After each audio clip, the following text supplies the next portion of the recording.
பொண்ணே என் மோவனுக்கு நல்லா பிடிச்சிருக்கு. என் மவளுக்கும் மாப்பிள்ளையும் பிடிச்சிருக்கான். ஏன்னு எனக்கு தெரியா 29 வயசு வரைக்கும் அவன் பொண்ணுக்கு கல்யாணம் முடியாம இருந்திருக்கு. அப்ப ஏதும் குத்தம் குறை இருக்குமா? அப்படிலாம் ஒண்ணும் இல்லம்மா. எப்பா கொஞ்சம் அமைதியா இருங்க, நான் பேசிக்கிட்டேன். என்ன கேட்டீங்க? 29 வயசு வரைக்கும் கல்யாணம் முடியலையே, ஏதாவது குத்தம் குறை இருக்குமாண்ணா? குத்தம் குறை எல்லாம் ஒண்ணும் இல்ல, எல்லாமே நிறைய தான் இருக்கு. நீ சொல்லுது ஒண்ணும் புரியலையே. என்னது நிறைய இருக்கு? என்னன்னு விலைக்கு சொன்னா நான் கொஞ்சம் புரிஞ்சுக்கிடுவேன். நான் நல்லா படிப்பேன், அதனால நிறைய மார்க் வாங்கினேன். நல்ல ஒரு கம்பெனில கை நிறைய சம்பளமும் கிடைச்சி. பரவாயில்லையே. சம்பளம் நிறைய கிடைச்சனால 2 வீடு வாங்கியிருக்கேன், 2 பைக் வாங்கியிருக்கேன், பேங்க் பேலன்ஸும் கொஞ்சம் நிறையவே வச்சிருக்கேன். ஒரு பொண்ணு நான் கஷ்டப்பட்டு படிச்சு வேலை பார்த்து இவ்வளோத்தையும் சேர்க்கறதுக்குள்ள 29 வயசு ஓடி போயிட்டு. உங்க மொவனுக்கு கூட 40-45 வயசு தாண்டி இருக்குன்னு சொல்லி சொன்னாங்களே. உங்க மொவனும் படிச்சிருக்காரு, வேலை பார்க்காரு, எத்தனை வீடு வாங்கி வச்சிருக்காரு, எத்தனை பைக் வாங்கி வச்சிருக்காரு, எவ்வளவு பேங்க் பேலன்ஸ் வச்சிருக்காரு சொல்லுங்க பாப்போம்.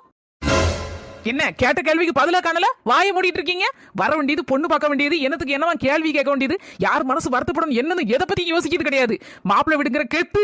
இம்மா அவங்க பேசுறது கரெக்ட் தானமா? மாப்பிள்ளை விடுனா 2 கொம்பு முளைச்சிருக்குன்னு அர்த்தமா? தேவையில்லாம எதையும் பத்தி பேசிட்டு இருக்காத. எனக்கு அந்த பொண்ணை தான் பிடிச்சிருக்கு, அந்த பொண்ணை தான் நான் கிட்ட போறேன். எம்மா தங்கச்சியும் மாப்பிள்ளையும் வாரவலாம். அப்படியே சின்ன தர அவளுக்கு நாட்டுக்கோழினா நல்லா பிடிக்கும் பாத்துக்க. நாட்டுக்கோழி பிரியாணி வச்சு அப்படியே நாட்டுக்கோழி கிரேவியும் வச்சு அப்படியே பொரிச்சு கொடுத்தா நல்ல திம்பா. சரிம்மா வாங்கிட்டு வந்துருந்தேன். மர்மோளே என்னத்தை கூப்பிட்டியாளா? ஆமா மர்மோளே, என் மொவளும் மர்மோனும் வாராவோ. விருந்துல தடபடலாம் இருக்கணும். என்ன இதே கொஞ்சம் தலைவலியா இருக்கு, நீங்களே கொஞ்சம் செஞ்சிருந்தீங்களா தே? என்ன மர்மோளே, ஒரு மாத்திரையை போட்டுட்டு அட்ஜஸ்ட் பண்ணிக்கோ. சரிங்க தே. ஒரு மாசத்துக்கு பிறகு என்ன நடந்துச்சுன்னா, எங்க அண்ணனும் அண்ணியும் வராங்களா, நான்வெஜ் ஏதாவது வாங்கிட்டு வாங்களா, சமைக்கலாம். சரிம்மா. மர்மோளே மழையும் கிளியுமா கிடக்குல்ல, எதுக்கு இறைச்சிலாம் எடுத்துக்கிட்டு சாம்பார் அவியல் அந்த மாதிரி பாயசம் பப்படம் வையன். இது புரட்டாசி மாசம் வேற, எதுக்கு?